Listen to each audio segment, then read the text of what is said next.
Hello and welcome back to our channel. So today in this video we will be discussing about how you can join a group in WhatsApp. So without wasting much of our time, let's dive into the video.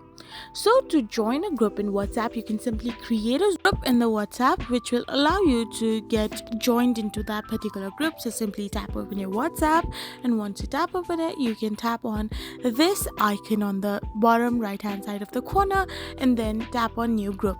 Once you tap on your group, now you can select the people that you want to add in the group so that you can create that particular group. So simply add in more than two person in that group, or you can simply tap in any of the number you want to join and type in the name of the group, which is completely optional, and tap on the tick mark.